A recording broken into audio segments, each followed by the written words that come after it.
There was once a king, whose queen had hair of the purest gold, and was so beautiful, that her match was not to be met with on the whole face of the earth. But this beautiful queen fell ill, and when she felt that her end drew near, she called the king to her and said, "Promise me that you will never marry again, unless you meet with a wife who is as beautiful as I am, and who has golden hair like mine." Then when the king in his grief promised all she asked, she shut her eyes and died. But the king was not to be comforted, and for a long time never thought of taking another wife.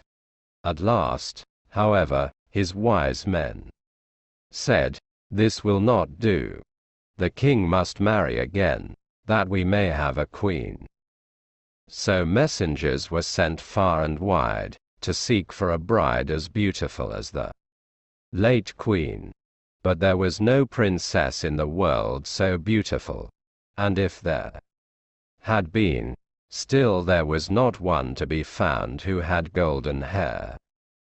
So the messengers came home, and had had all their trouble for nothing. Now the king had a daughter, who was just as beautiful as her mother, and had the same golden hair. And when she was grown up, the king looked at her, and saw that she was just like this late queen. Then he said to his courtiers, "May I not marry my daughter? She is the very image of my dead wife. Unless I have her, I shall not find any bride upon the whole earth. And you say there must be a queen." When the courtiers heard this they were shocked, and said, "Heaven forbid that a father should marry his daughter. Out of so great a sin no good can come." And his daughter was also shocked, but hoped the king would soon give up such thoughts. So she said to him, "Before I marry anyone, I must have 3 dresses. One must be of gold, like the sun. Another must be of shining silver, like the moon. And a third must be dazzling as the stars. Besides this, I want a mantle of 1,000 different kinds of fur put together, to which every beast in the kingdom must give a part of his skin." And thus she thought he would think of the matter no more. But the king made the most skillful workman in his kingdom weave the 3 dresses. One golden, like the sun, another silvery, like the moon, and a third sparkling, like the stars. And his hunters were told to hunt out all the beasts in his kingdom, and to take the finest fur out of their skins. And thus a mantle of 1,000 furs was made. When all were ready, the king sent him to her. But she got up in the night, when all were asleep, and took 3 of her trinkets, a golden ring, a golden necklace, and a golden brooch, and packed the 3 dresses, of the sun, the moon, and the stars, up in a nutshell, and wrapped herself up in the mantle, made of all sorts of fur, and besmeared her face and hands with soot. Then she threw herself upon heaven for help in her need, and went away, and journeyed on the whole night, till at last she came to a large wood. As she was very tired, she sat herself down in the hollow of a tree and soon fell asleep. And there she slept on till it was midday. Now as the king to whom the wood belonged was hunting in it, his dogs came to the tree, and began to snuff about, and run round, and bark. "Look sharp," said the king to the huntsman, "and see what sort of game lies there." And the huntsman went up to the tree, and when they came back again, said, "In the hollow tree there lies a most wonderful beast, such as we never saw before. Its skin seems to be of 1,000 kinds of fur, but there it lies fast, asleep. See, said the king, if you can catch it alive, and we will take it with us. So the huntsman took it up, and the maiden awoke and was greatly frightened, and said, I am a poor child that has neither father nor mother left. Have pity on me and take me with you. Then they said, Yes, Miss Catskin. You will do for the kitchen. You can sweep up the ashes, and do things of that sort. So they put her into the coach, and took her home to the king's palace. Then they showed her a little corner under the staircase, where no light of day ever peeped in, and said, Catskin, you may lie and sleep there. And she was sent into the kitchen, and made to fetch wood and water, to blow the fire, pluck the poultry, pick the herbs, sift the ashes, and do all the dirty work. Thus Catskin lived for a long time very sorrowfully. Ah, pretty princess, thought she, what will now become of thee? But it happened one day that a feast was to be held in the king's castle, so she said to the cook, May I go up a little while and see what is going on? I will take care and stand behind the door. And the cook said, Yes, you may go, but be back again in half an hour's time, to rake out the ashes. Then she took her little lamp, and went into her cabin, and took off the fur skin, and washed the soot from off her face and hands, so that her beauty shone forth like the sun from behind the clouds. She next opened her nutshell, and brought out of it the dress that shone like the sun, and so went to the feast. Everyone made way for her, for nobody knew her, and they thought she could be no less than a king's daughter. But the king came up to her, and held out his hand and danced with her, and he thought in his heart, I never saw anyone half so beautiful.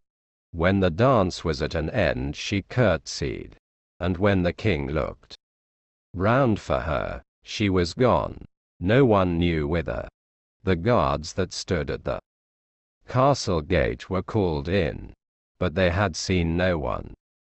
The truth was, that she had run into her little cabin, pulled off her dress, blackened her face and hands, put on the fur skin cloak, and was Catskin again. When she went into the kitchen to her work, and began to rake the ashes, the cook said, Let that alone till the morning, and heat the king's soup. I should like to run up now and give a peep, but take care you don't let a hair fall into it, or you will run a chance of never eating again. As soon as the cook went away, Catskin heated the king's soup, and toasted a slice of bread first, as nicely as ever she could, and when it was ready, she went and looked in the cabin for her little golden ring, and put it into the dish in which the soup was. When the dance was over, the king ordered his soup to be brought in, and it pleased him so well, that he thought he had never tasted any so good before. At the bottom he saw a gold ring lying, and as he could not make out how it had got there, he ordered the cook to be sent for. The cook was frightened when he heard the order, and said to Catskin, You must have let a hair fall into the soup. If it be so, you will have a good beating. Then he went before the king, and he asked him who had cooked the soup. I did, answered the cook. But the king said, That is not true. It was better done than you could do it. Then he answered, To tell the truth, I did not cook it. but Catskin did. Then let Catskin come up, said the king. And when she came he said to her, Who are you? I am a poor child, said she, that has lost both father and mother. How came you in my palace? Asked he. I am good for nothing, said she, but to be scullion girl, and to have boots and shoes thrown at my head. But how did you get the ring that was in the soup? Asked the king. Then she would not own that she knew anything about the ring, so the king sent her away again about her business. After a time there was another feast, and Catskin asked the cook to let her go up and see it as before. Yes, said he, but come again in half an hour, and cook the king the soup that he likes so much. Then she ran to her little cabin, washed herself quickly, and took her dress out which was silvery as the moon, and put it on. And when she went in, looking like a king's daughter, the king went up to her, and rejoiced at seeing her again. And when the dance began he danced with her. After the dance was at an end she managed to slip out, so slyly that the king did not see where she was gone. But she sprang into her little cabin, and made herself into Catskin again, and went into the kitchen to cook the soup. Whilst the cook was above stairs, she got the golden necklace, and dropped it into the soup. Then it was brought to the king, who ate it, and it pleased him as well as before. So he sent for the cook, who was again forced to tell him that Catskin had cooked it. Catskin was brought again before the king, but she still told him that she was only fit to have boots and shoes thrown at her head. But when the king had ordered a feast to be got ready for the third time, it happened just the same as before. You must be a witch, Catskin, said the cook, for you always put something into your soup, so that it pleases the king better than mine. However, he let her go up as before. Then she put on her dress which sparkled like the stars, and went into the ballroom in it. And the king danced with her again, and thought she had never looked so beautiful as she did then. So whilst he was dancing with her, he put a gold ring on her finger without her seeing it, and ordered that the dance should be kept up a long time.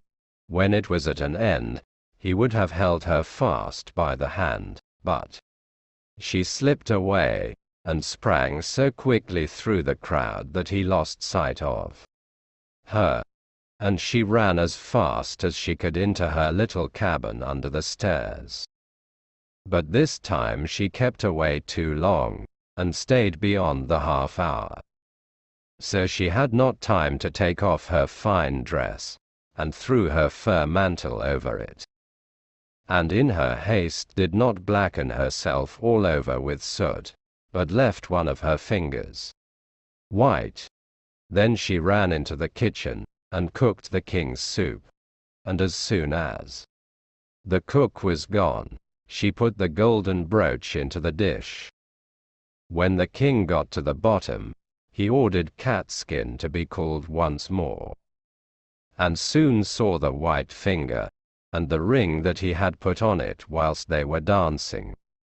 So he seized her hand, and kept fast hold of it, and when she wanted to loose herself and spring away, the fur cloak fell off a little on one side, and the starry dress sparkled underneath it. Then he got hold of the fur and tore it off, and her golden hair and beautiful form were seen, and she could no longer hide herself. So she washed the soot and ashes from her face, and showed herself to be the most beautiful princess upon the face of the earth. But the king said, "You are my beloved bride, and we will never more be parted from each other. And the wedding feast was held, and a merry day it was, as ever was heard of or seen in that country, or indeed in any other.